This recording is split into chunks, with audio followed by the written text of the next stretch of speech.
September ತಿಂಗಳಲ್ಲಿ ವಿಪರೀತ ಮಳೆ, ಪ್ರವಾಹ, ಭೂಕುಸಿತಗಳು ಸಂಭವಿಸುವ ಸಾಧ್ಯತೆ ಇದೆ ಅಂತ ಜ್ಯೋತಿಷ್ಯರು ಅಲ್ಲ ಹವಾಮಾನ ಇಲಾಖೆ ಮುನ್ನೆಚ್ಚರಿಕೆ ಕೊಟ್ಟಿದೆ. ದೇಶದ ಹಲವು ಭಾಗಗಳಲ್ಲಿ ಈಗಾಗಲೇ ಭಾರೀ ಮಳೆಯಿಂದಾಗಿ ಹಲವಾರು ವಿಪತ್ತುಗಳು ಸಂಭವಿಸಿದ್ದು, ಸೆಪ್ಟೆಂಬರ್ ತಿಂಗಳಲ್ಲಿ ಭಾರತದಲ್ಲಿ ವಾಡಿಕೆಯಂತೆ ಹೆಚ್ಚಿನ ಮಳೆಯಾಗುವ ಸಾಧ್ಯತೆ ಇದೆ ಅಂತ ಭಾರತೀಯ ಹವಾಮಾನ ಇಲಾಖೆ ಮುನ್ನೆಚ್ಚರಿಕೆ ನೀಡಿದೆ.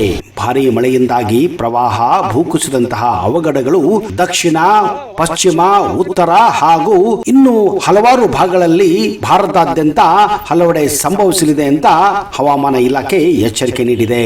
ಸೆಪ್ಟೆಂಬರ್ ತಿಂಗಳಲ್ಲಿ ಸರಾಸರಿ 167.9 mm ಮಳೆಯಾಗುತ್ತದೆ. ಆದರೆ ಈ ಬಾರಿ 109% ಹೆಚ್ಚು ಮಳೆಯಾಗಬಹುದು ಅಂತ ಹವಾಮಾನ ಇಲಾಖೆ ತಿಳಿಸಿಕೊಟ್ಟಿದೆ. ಹೌದು, ಈ ಬಾರಿಯ ಮುಂಗಾರು ಮಳೆ ಅತ್ಯಧಿಕವಾಗಿದೆ ಅಂತ ಹೇಳಲಾಗುತ್ತಿದೆ. ಶತಮಾನದಲ್ಲಿ ಕಾಣಲಾದಂತಹ ಹವಾಮಾನ ವೈಪರೀತ್ಯ ಈ ಬಾರಿ ಕಂಡಿದ್ದು, ಮುಂಗಾರು ಮಳೆ ಅದಕ್ಕೆ ಸಾಕ್ಷಿಯಾಗಿದೆ. ಸ್ನೇಹಿತರೆ, ನಾವು ಮುಂಗಾರು ಮಳೆಯನ್ನ ಪ್ರತಿ ವರ್ಷ ಅನುಭವಿಸುತ್ತೇವೆ. ಆದರೆ ಈ ಮುಂಗಾರು ಮಳೆ ಬಗ್ಗೆ ನಿಮ್ಮಲ್ಲಿ ಎಷ್ಟು ಜನಕ್ಕೆ ಗೊತ್ತು?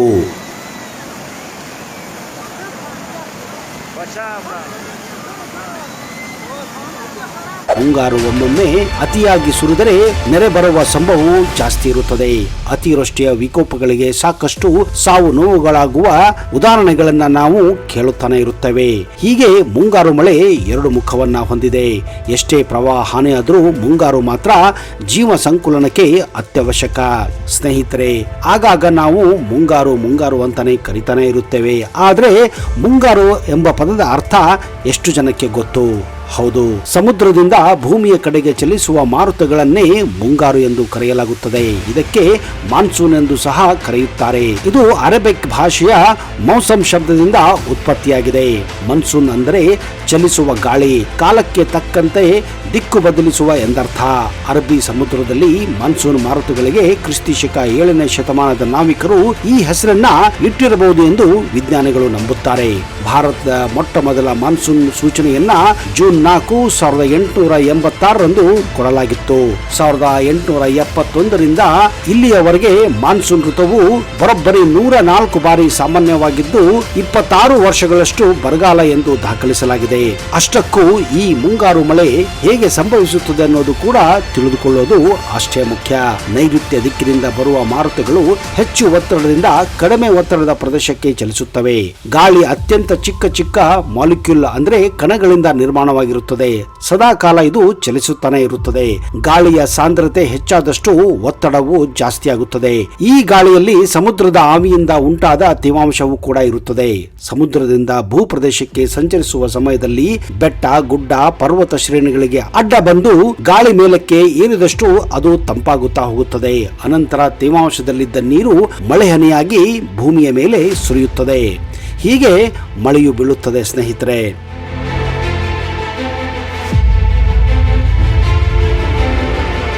ಈ ಮಳೆ, ಅದರಲ್ಲೂ ಮುಂಗಾರು ಮಳೆ ಕೇರಳದಿಂದ ಪ್ರಾರಂಭವಾಗಿ ಕಾಶ್ಮೀರದವರೆಗೂ ಕೂಡ ಪ್ರಯಾಣ ನಡೆಸುತ್ತದೆ. ಸಹಜವಾಗಿ ಬೇಸಿಗೆಯಲ್ಲಿ ಮುಂಗಾರು ಮಾರುತಗಳು ಸಮುದ್ರದಿಂದ ಭೂಮಿಗೆ ಚಲಿಸಿದರೆ ಚಳಿಗಾಲದಲ್ಲಿ ಇದು ದಿಕ್ಕು ಬದಲಿಸುತ್ತದೆ. ಭೂಮಿಯಿಂದ ಅವು ಸಮುದ್ರದ ಕಡೆಗೆ ಹೋಗುತ್ತವೆ. ನೈಋತ್ಯ ದಿಕ್ಕಿನಿಂದ ಬರುವ ಮುಂಗಾರು ಮಾರುತಗಳು ಅರಬ್ಬಿ ಸಮುದ್ರದಿಂದ ತೇವಾಂಶ ಹೊತ್ತು ಭಾರತದ ಭೂಪ್ರದೇಶದ ಮೇಲೆ ಚಲಿಸುವಾಗ ಗರಿಷ್ಠ ಪ್ರಮಾಣದ ಮಳೆಯನ್ನ ಸುರಿಸುತ್ತವೆ. ಹೀಗೆ ಸುರಿದ ಮಳೆಯನ್ನೇ ನಾವು ಮುಂಗಾರು ಮಳೆ ಎಂದು ಕರೆಯುತ್ತೇವೆ. ದಕ್ಷಿಣ ಕೇರಳದಿಂದ ಆರಂಭವಾಗಿ ಉತ್ತರದ ಜಮ್ಮು ಕಾಶ್ಮೀರದವರೆಗೂ ಮತ್ತು ಅರುಣಾಚಲ ಪ್ರದೇಶವರೆಗೂ ಈ ಮುಂಗಾರು ಮಾರುತಗಳು ಚಲಿಸುತ್ತವೆ. ಜೂನ್ ಮೊದಲ ವಾರದ ವೇಳೆಗೆ ಮನ್ಸೂನ್ ದಕ್ಷಿಣ ಭಾರತವನ್ನ ಆವರಿಸುತ್ತದೆ. ನಂತರ ಉತ್ತರದ ಕಡೆಗೆ ಅದು ಮುಂದುವರಿಯುತ್ತದೆ ಮತ್ತು ಜೂನ್ ಮಧ್ಯಭಾಗದ ಒಳಗೆ ದೇಶದ ಅರ್ಧದಷ್ಟು ಭೂಪ್ರದೇಶವನ್ನ ಅದು ಆವರಿಸುತ್ತದೆ. ಜುಲೈ ಮಧ್ಯಭಾಗದ ವೇಳೆಗೆ ಇದು ಇಡೀ ಭಾರತವನ್ನೇ ಆವರಿಸಿಕೊಳ್ಳುತ್ತದೆ. ಎರಡು ದಿಕ್ಕುಗಳಲ್ಲಿ ಈ ಮಾರುತಗಳು ಹೆಚ್ಚಾಗಿ ಚಲಿಸುತ್ತವೆ. ನೈಋತ್ಯ ದಿಕ್ಕಿನಿಂದ ಬರುವ ಮುಂಗಾರ ಮಾರುತಗಳು ದಕ್ಷಿಣದಿಂದ ಉತ್ತರಕ್ಕೆ ಸಾಗುವಾಗ ಸಹಜವಾಗಿ ಜೂನ್ ನಿಂದ ಸೆಪ್ಟೆಂಬರ್ ಅವಧಿಯಲ್ಲಿ ಇವು ಮಳೆಯನ್ನ ಸುರಿಸುತ್ತವೆ. ಅದೇ ರೀತಿ ಈಶಾನ್ಯ ಮಾರುತಗಳು ಅಂದ್ರೆ ಉತ್ತರದಿಂದ ದಕ್ಷಿಣಕ್ಕೆ ಸಾಗುವಾಗ ಸೆಪ್ಟೆಂಬರ್ ನಿಂದ ಜನವರಿ ಅವಧಿಯಲ್ಲಿ ಸುರಿಸುವ ಮಳೆಯನ್ನ ಹಿಂಗಾರು ಮಳೆ ಎಂದು ಕರೆಯುತ್ತಾರೆ. ಹೀಗೆ ಈ ಮಾರುತಗಳು ಎರಡು ದಿಕ್ಕಿನಲ್ಲಿ ಚಲಿಸುತ್ತವೆ. ಒಂದು ವಿಶೇಷ ಏನೆಂದರೆ ಕರ್ನಾಟಕದ ಹಲವಾರು ಜಿಲ್ಲೆಗಳು ಈ ಎರಡು ಮಾರುತಗಳನ್ನ ಪಡೆಯುತ್ತವೆ ಅನ್ನೋದು ವಿಶೇಷತೆ. ನಿಮಗಿದು ಗೊತ್ತಾ ಸ್ನೇಹಿತರೆ? ಈ ಮಾರುತಗಳನ್ನ ಅನುಸರಿಸಿ ರೋಮನ್ನರು ಭಾರತಕ್ಕೆ ಬಂದಿದ್ದರು. ಭಾರತದಲ್ಲಿ ಪ್ರಾಚೀನ ಕಾಲದಿಂದಲೂ ಮುಂಗಾರು ಮಳೆಗೆ ವಿಶೇಷ ಪ್ರಾಮುಖ್ಯ ನೀಡಲಾಗಿದೆ. ಮುಂಗಾರು ಮಾರುತಗಳನ್ನು ಅನುಸರಿಸಿ ನಾವಿಕರು, ವ್ಯಾಪಾರಿಗಳು ಸಮುದ್ರದಲ್ಲಿ ಹಿಂದೆ ಪಯಣಿಸುತ್ತಿದ್ದರು. ಈಗಲೂ ಕೂಡ ಅದೇ ಒಂದು ಪ್ಯಾರಾಮೀಟರ್ ಅನ್ನ ಅನುಸರಿಸುತ್ತಾರೆ. ಇದೇ ಮಾರುತಗಳನ್ನ ಅನುಸರಿಸಿ ರೋಮನ್ನರು ಮೊಟ್ಟ ಮೊದಲ ಬಾರಕ್ಕೆ ಭಾರತಕ್ಕೂ ಕೂಡ ವ್ಯಾಪಾರ ಮಾಡಲು ಬಂದಿದ್ದರು ಎಂದು ನಂಬಲಾಗಿದೆ. ಆಫ್ರಿಕಾ, ಮಧ್ಯಪ್ರಾಚ್ಯ, ಆಗ್ನೇಯ ಏಷ್ಯಾದಲ್ಲೂ ಮುಂಗಾರು ಮಾರುತಗಳು ಪ್ರವೇಶಿಸಿದರೂ ಭಾರತದಲ್ಲಿ ಇದರ ಪ್ರಭಾವ ಹೆಚ್ಚಾಗಿರುತ್ತದೆ.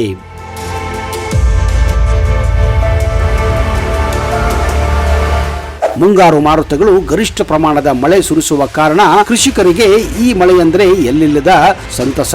ಬೀಜ ಬಿತ್ತನೆ ಮಾಡಿದ ನಂತರ ಮುಂಗಾರು ಮಳೆಯಾದರೆ ಫಸಲು ಬರುತ್ತದೆ. ಮಳೆಗಾಲದ 70% ಪ್ರಮಾಣದ ವೇಳೆ ಮಳೆ ಈ ಸಮಯದಲ್ಲಿ ಸುರಿಯುತ್ತದೆ.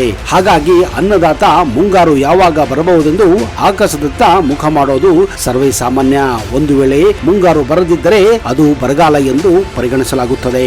ಜೊತೆಗೆ ನದಿ, ಕೆರೆ, ಹಳ್ಳ ಮುಂತಾದ ಜಲ ಸಂಪನ್ಮೂಲಗಳಿಗೆ ಮುಂಗಾರು ಮಳೆಯೇ ಪ್ರಮುಖ ಆಧಾರ. ಅದು ಚೆನ್ನಾಗಿ ಆದರೆ ಮಾತ್ರ ನದಿಗಳೆಲ್ಲ ಮೈದುಂಬಿ ಹರಿಯುತ್ತವೆ. ಕೆರೆ, ಹಳ್ಳ ಜೊತೆಗೆ ಅಂತರ್ಜಲದಲ್ಲೂ ನೀರಿನ ಸಮೃದ್ಧಿ ನಾವು ಕಾಣಬಹುದು.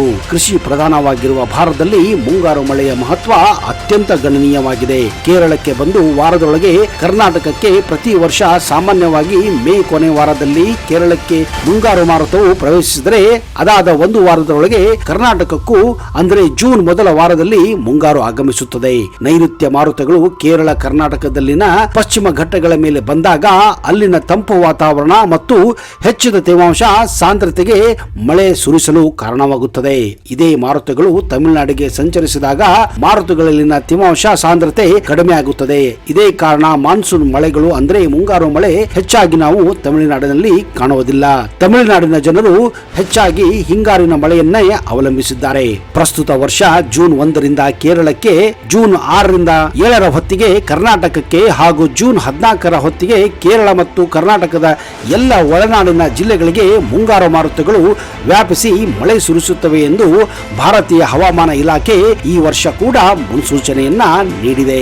ಈ ದಿನಾಂಕಗಳು ಎಂದಿಗೂ ನಿರ್ದಿಷ್ಟವಾಗಿರುವುದಿಲ್ಲ. ಆದರೆ ಜೂನ್ ಸಮಯದಲ್ಲಿ ಮುಂಗಾರು ಮಳೆ ಬರುವುದು ವಾಡಿಕೆಯಾಗಿದೆ. ಅಷ್ಟಕ್ಕೂ ಕೆಲವೊಮ್ಮೆ ಮುಂಗಾರು ವಿಳಂಬವಾಗುತ್ತದೆ. ಅದಕ್ಕೆ ಏನು ಕಾರಣ ಅಂತ ನಾವು ಕೂಡ ತಿಳಿದುಕೊಳ್ಳೋದು ಅಷ್ಟೇ ಮುಖ್ಯವಾಗಿದೆ. ಹವಾಮಾನ ವೈಪರೀತ್ಯದಿಂದ ಮುಂಗಾರು ಮಳೆ ವಿಳಂಬವಾಗುವುದು ಸಂಭವ ಹೆಚ್ಚು. ಸಮುದ್ರದಲ್ಲಿ ಚಂಡಮಾರುತ ಉಂಟಾದರೆ, ಸಮುದ್ರದ ಮೇಲ್ಮೈಯಲ್ಲಿ ಉಷ್ಣತೆ ಅಧಿಕವಾಗಿದ್ದರೆ ಆಗ ಸಮುದ್ರ ಹಾಗೂ ಭೂಮಿಯ ಹವಾಮಾನ ತದ್ವಿರುದ್ಧವಾಗಿರುತ್ತದೆ. ಇಂಥ ಸಮಯದಲ್ಲಿ ಮುಂಗಾರು ವಿಳಂಬವಾಗುತ್ತದೆ.